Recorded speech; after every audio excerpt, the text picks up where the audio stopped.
Good morning, student. Today I here start a new lesson, that is lesson number 19 from history portion, Nationalist Movement and Achievement of Independence.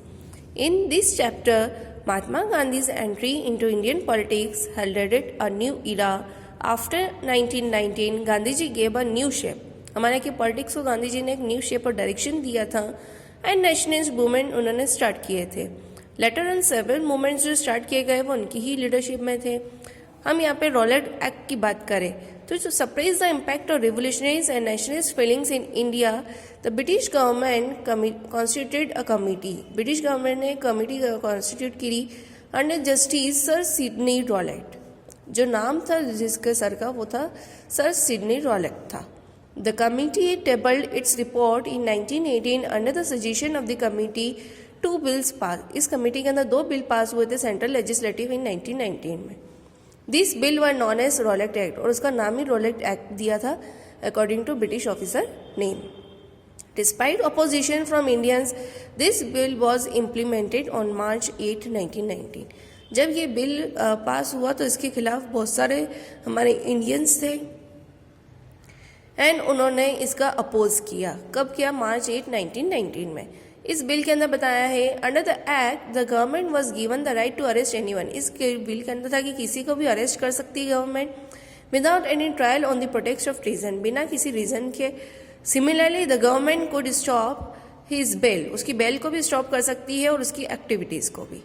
The act empowered government to search and arrest revolutionaries without any warrant. बिना warrant के किसी भी revolutionary को वो arrest कर सकती search करके.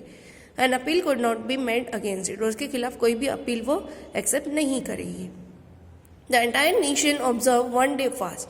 इसके मतलब खिलाफ प्रोटेस्ट जो शो कर रहे थे उसके लिए उन्होंने एक दिन का फास्ट ऑब्जर्व किया. शॉप्स जो थी क्लोज की गई, स्ट्राइक्स रखी गई. Government followed the oppressive measures. April 6, 1919 में एक डे हुआ जिसको डे ऑफ नेशनल डिसऑनर भी कहा गया है. Then on the next page Jallianwala Bagh massacre के कारण बताया है यहाँ पे there was a great resentment among the people on the restriction laid upon the entry of Gandhi ji. लोगों के अंदर बहुत ज़्यादा गुस्सा आ गया था जब गांधी जी की एंट्री रोकी गई थी और अदर लीडर्स की पंजाब में. This protest grew intense. ये जो प्रोटेस्ट था ये बहुत ज़्यादा भड़क गया. वैन 2 पॉपुलर लीडर्स, जो पॉपुलर लीडर्स थे पंजाब की जिसमें डॉक्टर सतपाल और डॉक्टर सैफुद्दीन किचलू, उन्हें अरेस्ट कर लिया गया विदाउट एनी रीज़न. किसके द्वारा? By deputy commissioner of Amritsar. The people took a peaceful rally in protest of this arrest. ये जो अरेस्ट किया गया इनको, इसके अगेंस्ट में लोगों ने पीसफुल मतलब शांतिपूर्वक रैली निकाली. The police tried to stop the procession. Police जो थी इस रैली को रोकना चाहती थी but on failing to stop they open fire. उनको रोकने में वो कामयाब नहीं हो सकी और उन्होंने वहाँ पे फायर कर दिया. As a consequence the procession became very violent. अब जो ये शांतिपूर्वक रैली निकल रही थी, प्रोसेशन निकल रहा था, अब वो बहुत ज़्यादा वायलेंट हो गया था. And people set houses on fire. और जितने भी लोग थे उन्होंने मतलब आग जलाना नहीं, सब करना स्टार्ट कर दिया. Panicked by Amritsar incident, the government handed over the charge of city to General O'Dwyer. अब इस इंसिडेंस के बाद में बहुत ज़्यादा तकलीफ में आ गई थी ब्रिटिश गवर्नमेंट, तो उन्होंने अब वहाँ का चार्ज किसके हाथ में दे दिया? जनरल ओडायर के. ऑन अप्रैल 10, 1919 में जब बैसाखी का दिन आया ऑन अप्रैल 13, 1919 एक जनरल मीटिंग बुलाई गई थी 4:30 PM पे जलियांवाला बाग में, विच अट्रैक्टेड ओवर 10,000 पीपल. वहाँ पे कम से कम 10,000 लोग थे. General Dyer reach the park. वो पार्क में पहुंचे एंड विथ 400 आर्म ट्रूप्स. और उनके पास कम से कम 400 हथियार और पर्सन्स थे. विदाउट प्रायर वार्निंग, बिना वार्निंग दिए वहाँ पे जितनी भी भीड़ थी, क्राउड था, उसके ऊपर उन्होंने फायरिंग स्टार्ट कर दी. Which lasted till the ammunition ran out. और कब तक फायरिंग करते रहे? जब तक वहाँ पर उनके जितने भी एम्यूनिशन है, मतलब जो गन्स में अंदर बंदूकें वगैरह भरी हुई हैं, वो खाली ना हो जाए. This resulted in 1000. इसके कारण बहुत सारे लोग मारे गए थाउजेंड्स में and left a large number of people fatally injured. और कोई बहुत बुरी तरह से भी इंजर्ड हुए. Many commissions were set up to probe into the legality of Jallianwala Bagh massacre. General Dyer was remove from his post. उनको उनकी पोस्ट से हटा दिया गया without admonishment. He was seen as the protector of British Empire in India. और ये देखा गया कि वो ब्रिटिश एम्पायर को बचाने के लिए आए थे. He was granted monetary reward and a sword of honor. उन्हें इसके लिए मॉनेटरी रिवार्ड भी मिला कि उन्होंने ये बहुत अच्छा काम किया है, एंड उन्हें एक सॉर्ड ऑफ ऑनर भी दिया गया। द पीरियड बिटवीन 1919 से 1922 का है। सो 2 एंटी ब्रिटिश मूवमेंट स्टार्ट हुए थे, जिसमें खिलाफत और नॉन कॉपरेशन मूवमेंट भी था, और वो 2 मूवमेंट यहाँ पे डिस्कस किए गए हैं। खिलाफत मूवमेंट की अगर हम बात करें, at the end of first world war Turkey was defeated by the British forces. Turkey जो डिफीट हो गई थी and suffered injustice by the hands of the Britain. खलीफा जो थे उनको अपनी पोस्ट से हटा दिया गया। He was the religious head of the Muslim community in India. Indian Muslims were opposed to this act against Turkey. In 1919, under the leadership of Muhammad Ali, Shaukat Ali, मौलाना आज़ाद, खिलाफत कमेटी बनाई गई। तो ऑब्जेक्टिव ऑफ खिलाफत movement यही था कि वो किसी के मतलब जो इनजस्टिस हुआ उनके खिलाफ रहे। वो रन टू खलीफा इन टर्की, खलीफा और जो टर्की के खिलाफ इनजस्टिस हुआ था उसके वो खिलाफ थे, इसलिए इसका नाम खिलाफत मूवमेंट रखा गया। बस फुल सपोर्ट जो था किसका, गांधी जी का भी उन्हें मिला और कांग्रेस का भी मिला। नॉन कॉपरेशन मूवमेंट की अगर हम बात करें, with the advent of the first world war English asked for Indian cooperation. Indians का कॉपरेशन मांगा था इंग्लिश ने बैटल फील्ड में, और उन्होंने प्रॉमिस भी किया था कि उनको सेल्फ गवर्नमेंट वापस दे दी जाएगी after the end of the war. Indian soldiers fought with the British army for England hoping to get self government. उनका भी यही था कि उनको अपनी गवर्नमेंट वापस मिल जाएगी, इसलिए उन्होंने एक्टिवली पार्टिसिपेट भी किया। Gandhi ji was offered the title of Kaiser Hind for his cooperation, but the English refuse to acknowledge the promise. अब जब वार जो था एंड होने आ गया तो ब्रिटिशर्स ने रिफ्यूज कर दिया अपने प्रॉमिस को, and as a result Gandhi ji took the decision to start non cooperation movement. मतलब उनका कोई कॉपरेशन नहीं किया, इसलिए उसका नाम दे दिया गया non cooperation movement. The reasons for the इस वार, अब इसके कुछ रीजन्स बताए गए हैं। British governments banking out from promises made during the wars. इसका रीज़न यही था नॉन कॉपरेशन मूवमेंट का कि जो ब्रिटिशर्स थे उन्होंने जो प्रॉमिस किए थे वो उन्होंने फॉलो नहीं किए। Imposition of several restrictions under the Rowlatt act, जो भी रेस्ट्रिक्शंस है रॉलेट एक्ट पे वो भी हटाए ही नहीं। जलियांवाला बाग कांड हो गया, पूरे इकोनॉमिक कंडीशंस हो गई, इंडिया की अनएम्प्लॉयमेंट हो गई, स्टेप हाइक इन प्राइजेस, सब तरह की चीज़ों पर प्राइजेस इंक्रीज हो गए आफ्टर द फर्स्ट वर्ल्ड वार, ये सारे थे। और जो खिलाफत मूवमेंट स्टार्ट हुआ था दिसंबर 1920 नागपुर, तो Congress session unanimously adopted the non cooperation proposals mooted by Gandhi ji, and the movement was supposed to be completely peaceful, और ये जो मूवमेंट था ये पीसफुल था। Showing non cooperation movement with the government at all levels, her level पे ये किया गया। And the movement had 2 side, इसके 2 साइड थे। पहले तो ये सब चीज़ों का बायकॉट करना, जैसे it denounce government post and titles, जो गवर्नमेंट द्वारा कोई पोस्ट या टाइटल दिया उसको हटाना। Boycott government schools and colleges, boycott judiciary, जो भी जज सिस्टम है वो बॉयकॉट करना। नॉट टू पे टैक्स, एंड फॉरेन गुड्स को या क्लॉथ को बॉयकॉट करना। कंस्ट्रक्टिव साइड ये बताई है कि स्वदेशी अपने ही नेशनल स्कूल्स एंड कॉलेज को स्टैब्लिश करना। To settle dispute by panchayat, stress on truth and non violence, to promote charkha for weaving, to enrol 1 crore volunteers to make the movement a success. 1 crore volunteers बनाना ताकि मूवमेंट जो है सक्सेसफुल है। अब जो non cooperation movement था वो soon a success among the masses. Around 10,000 students boycotted classes. Education institutes like जैसे काशी विद्यापीठ, बिहार विद्यापीठ, महाराष्ट्र विद्यापीठ वो सेटअप हुआ है। और नॉन कॉपरेशन मूवमेंट जो था got tremendous success all over the country, पूरे कंट्री में इसके सक्सेसफुल हो गया। And the leaders who boycotted courts were, अब कुछ ऐसे थे जो उन्होंने बॉयकॉट भी किए थे, जैसे कि पंडित मोतीलाल नेहरू ने वहाँ का जजमेंट छोड़ दिया था, मिस्टर जयकार, CR Das, Vallabh Bhai Patel etcetera. The women actively participate हुई and picketed at the liquor shops, वहाँ पे जितनी भी शराब की दुकानें थी वो बंद कर दी। The government operations continued even during the peaceful movements. Besides Gandhi ji all the big leaders were arrested. Demonstrations पूरे इंडिया में किए गए। When the prince of Wales visited the country, जब प्रिंस ऑफ वेल्स हमारे कंट्री में आए तब पूरी जगह पे इसका शो ऑफ किया गया। Gandhi ji set an ultimatum to viceroy on Feb 1, 1922। Gandhi ji ने एक अल्टीमेटम दिया वाइसरे को 1922 में, that if people were not freed from jails immediately, अगर वो जेल से नहीं छोड़ेंगे उनको तो वो सिविल डिसओबीडियंस मूवमेंट स्टार्ट करेंगे। But in the meantime on February 5 गई, 1 फरवरी को उन्होंने अल्टीमेटम दिया और 5 फरवरी 1922 को जो एक गुस्से वाली भीड़ होती है उन्होंने 21 पुलिसमैन को लॉक कर दिया उन्हीं के पुलिस स्टेशन में।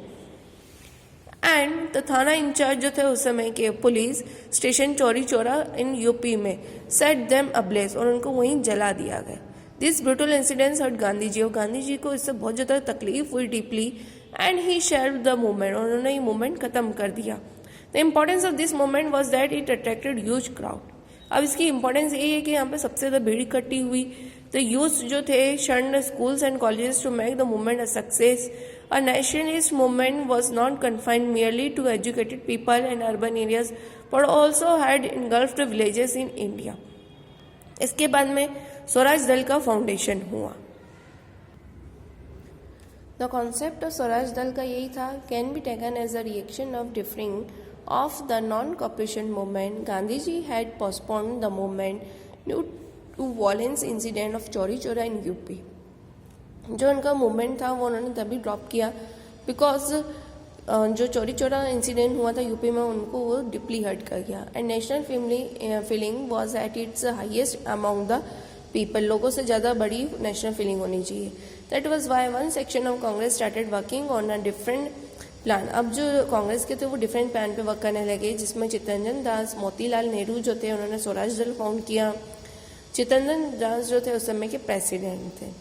मेन ऑब्जेक्टिव है स्वराज दल का सबसे पहले to achieve swaraj, to interrupt official works, to oppose the policies of British government, to develop national awakening and to enter councils by election. अब कुछ वर्क्स और अचीवमेंट बताएं स्वराज दल के, जिसमें मेंबर्स जो थे स्वराज दल के वो थे विट्ठल भाई पटेल, चित्तरंजन दास और पंडित मोतीलाल नेहरू थे। और जो अदर मेंबर्स थे वो jointly formed an independent forum to put up demands before the government. When the government did not consider demands, they interrupted the government workings. After 1926 की बात करें जो स्वराज दल था वो डिसइंटीग्रेटेड हो गया। अब प्रोसेशन अगेंस्ट साइमन कमीशन। अब साइमन कमीशन एक आया जिसके खिलाफ बहुत सारे मार्चेस और प्रोसेशंस निकले। When the 1919 Act was passed, the British government had declared that the functioning of Act will be reviewed after 10 years. अब कब रिव्यू होगी? After 10 years बाद। But a commission was setup in the नवंबर 1927। 1927 में एक commission setup हो गया। Sir John Simon जो थे उस समय प्रेसिडेंट बने। All the 7 members of the commission जो थे वो इंग्लिश ही थे। This was the Simon commission. There was a great resentment against Simon commission in India. हमारे इंडियंस के अंदर ज़्यादा रिसेंटमेंट आया। The reason of the massive protest was to ignore Indians in the member. पहले तो यही था कि उनको मेंबर नहीं बताया इंडियंस को। एंड बोर्ड ऑफ कमीशन जो थे and to take decision of India self rule by foreigners. और जितने भी डिसीजंस थे वो फॉरेनर्स द्वारा लिए जा रहे थे।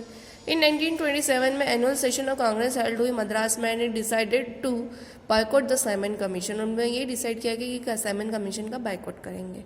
मुस्लिम League also decided to boycott the commission. Muslim league ने भी डिसाइड किया कि वो साइमन कमीशन का बायकॉट करेगी। The commission arrived in India on 3 February 1928 के। On that day the entire nation observe hartal. पूरे दिन क्या हुई? हड़ताल हुई। मीटिंग्स जो थी हेल्ड होती थी पूरी कंट्री में to boycott the commission. There was a firing at the demonstrators in Madras and lathi charge at several places. The commission faced massive protest demonstrations and hartals wherever it went. जहाँ भी वो कमीशन गया मतलब उसको फॉलो करने लगे, वहाँ पे उसको प्रोटेस्ट का सामना करना पड़ा। Ultimately all over the country cry of Simon go back. अब पूरी कंट्री कहने लगी कि साइमन कमीशन को वापस खत्म करो, go back. Punjab Kesari Lala Lajpat Rai was severely assaulted by police. He died due to injuries infected on him by the police. Lala Lajpat Rai जो थे वो पुलिस के टॉर्चर द्वारा मर गए। इन लखनऊ जवाहरलाल नेहरू एंड गोविंद बल्लभ पंत जो थे who suffered blows of police lathis, उनको भी लाठी लगी पुलिस की। During the agitation against the Simon Commission, the Indian people once again showed their unity and determination for freedom. अब demand for complete independence in Lahore session. Lahore session में ये declare कर दिया था कि अब उनको क्या चाहिए? पूरी तरह से आज़ादी चाहिए। In December 1929, the annual session of Congress was held in Lahore on the bank of River Ravi. The president of the session was Pandit Jawaharlal Nehru. At the midnight of 31st December 1929, session pass हुआ and declaration हुआ for the complete independence का। Gandhi ji was interested with the task of starting another movement. अब गांधी जी थे नए movement start करने वाले थे जिसमें था civil disobedience movement. Gandhi ji plan to begin the movement with breaking of the salt law. Salt law बनाया गया था, उसको ब्रेक करने के लिए उन्होंने मूवमेंट स्टार्ट किया। The British government had hiked the tax on salt. उन्होंने किसके ऊपर टैक्स लगाना स्टार्ट किया? सॉल्ट पे। It was difficult for the poor to purchase salt. अब गरीबों के लिए मुसीबत हो गई थी सॉल्ट को परचेज करना। Gandhi ji send 11 formula demands to the government. 11 formula demands किसको दिए? गवर्नमेंट को। And urged the government to reduce the tax on salt. When the government denied to consider the demands on 12th March 1930, जब government ने decide कर लिया कि वो इनकी फॉलो नहीं करेंगे डिमांड्स को, तो 12th March 1930 Gandhi ji left the Sabarmati Ashram at the Ahmedabad with 78 members for Dandi and a village on the western sea coast की तरफ गए ऑफ इंडिया। उन्होंने 24 डेज की जर्नी जो थी, एंटायर रूट जो था पूरी भीड़ से उनको फॉलो करता गया। मैसिव क्राउड जो थे गांधी जी को वेलकम करते थे। On 6 April 1930, Gandhi ji broke the salt law. Gandhi ji defied the government by picking up a handful of salt which had been formed by the evaporation of sea water. Gandhi ji का मानना था कि इसके ऊपर tax नहीं लगना चाहिए, because ये क्या होता है? इवेपोरेशन ऑफ सी वाटर से बनता है। The defense of the salt law was followed by the spread of civil disobedience movement all over the country. News of the salt satyagraha spread throughout the country and people stopped paying taxes. The breaking of salt law became a symbol for people's defense of the government. As the disobedience movement gained speed, the government operations became fierce. Lathi charges and firings जो थी वो होने लगे in several places. And around 10,000 people जो थे वो jail हुए. Many fell victim to the bullets of police and women actively participate in this movement for the first time. अब गांधी इरविन पैक्ट यहाँ पे स्टार्ट हुआ। To reduce the effect of the movement, Gandhi ji was arrested on May 5th 1930, but the movement went on. The government finally freed Gandhi ji on January 26, 1931 में, and a pact between Gandhi ji and viceroy जो lord Irwin थे was sign. दोनों के बीच में एक समझौता हुआ March 5th 1931 में, which is known as Gandhi Irwin pact. Under the pact movement was postponed for some time. Gandhiji agreed to participate in the second round table conference. The government released all the revolutionaries from the jails. Government ने भी release कर दी सारे revolutionaries को। In September 1931 की बात करें, Gandhiji went to England to participate in the second round table conference. The obstinate approach the government resulted in the failure of the conference and Gandhiji came back to India. He restarted the civil disobedience movement. जब conference के वहाँ पे उनका कुछ भी work नहीं हो सका तो गांधी जी वापस इंडिया आ गए और उन्होंने नया मूवमेंट वापस ही ये स्टार्ट कर दिया। देन इसके बाद कॉम्युनल पंचायत की हम बात करें तो ब्रिटिश प्राइम मिनिस्टर जो MacDonald declared communal panchayat in 1932, making separate electorate board for Harijans in India. उन्होंने क्या कहा था? हरिजन्स के लिए एक अलग से बोर्ड बनेगा। This was a diplomatic move by the British government to split the society and divide caste in India. It was a major setback for Congress and India. Gandhi ji went on 21 days fast. Gandhi ji 21 days के fast पे चले गए। Gandhi ji and Baba Saheb Ambedkar tried to find solution to the communal panchayat through the Pune Pact. अब जो period बताया 1930 से 1934 का, witnessed several events. The civil disobedience movement moved smoothly till 1932, but after that it almost lost the purpose. Ultimately, it was withdrawn in 1934. Now the formation of provincial governments. By the 1935 Act, provincial elections were held in 1937. Congress achieved success in 7 provinces out of 11 and the party formed its own government. A beginning of World War II. The Second World War broke out on September 1st, 1939 when Germany invaded Poland. September 3rd, Britain to join war in favor of Poland. And the government of India immediately joined the war without consulting the National Congress. The annoyed congressmen in protest tendered resignations in the 7 provinces. जब कांग्रेस को पता चला कि उनकी बिना permission के, बिना उनसे कुछ पूछे इन्होंने उनको सपोर्ट करना स्टार्ट कर दिया, तो उन्होंने अपने यहाँ से रिजाइनेशंस दे दिया। अगस्त प्रपोजल आया 1940 में, जिसमें इन नवंबर 1939 the provincial cabinet tendered their resignations. Despite this, Congress lent its friendly hand towards the British government and put the demand of national government in the center before the British, but the latter ignored the demand. अब जो Lord लिंगलिथ गो थे अगस्त 8, 1940 को brought the August proposal देने गए in place of the Indian demands. It was repeated in the draft of the proposal that India will be granted colony Swaraj after the war. और उसमें यही बार बार आ रही थी कि स्वराज उनको इस वार के बाद में मिल जाना चाहिए. अब पाकिस्तान प्रपोजल भी आया. लाहौर कॉन्फ्रेंस 1940 की हम बात करें, on 23 March 1940 the annual session of Muslim league हुई, जिसमें हेल्ड इन लाहौर जो बताई गई है. And here the proposal for Pakistan was passed. इसमें यह था कि एक पाकिस्तान एक नया हिस्सा निकाला जाए. It was said in the proposal that geographically adjacent provinces should be reorganised in a manner so has create Muslim majority. एक ऐसा प्रोविंस होना चाहिए जिसमें सबसे ज्यादा कौन रहे, मुस्लिम मेजोरिटी के लोग रहे. क्रिप्स मिशन की अगर हम बात करें, the British government is separately needed Indian support during the second world war. The southern frontier of India was being threatened by the impending Japanese forces. On the other hand, Indian National Army in Rangoon was waiting to attack India through Burma. Under these circumstances, Stafford Cripps was sent to India to assure Indians about the future course and establishing self ruling India. इसके लिए Cripps जो आया था हमारे India आया, उन्होंने Indians को समझाने लगे कि वो फ्यूचर में कैसे रहेंगे. According to Cripps' proposal, dominion status was to be granted to India. Even a constituent assembly was proposed, but almost every party opposed this proposal on various grounds. पर सभी पार्टीज ने इसका विरोध किया. अब इसके बाद क्विट इंडिया मूवमेंट स्टार्ट किया गया 1942 में.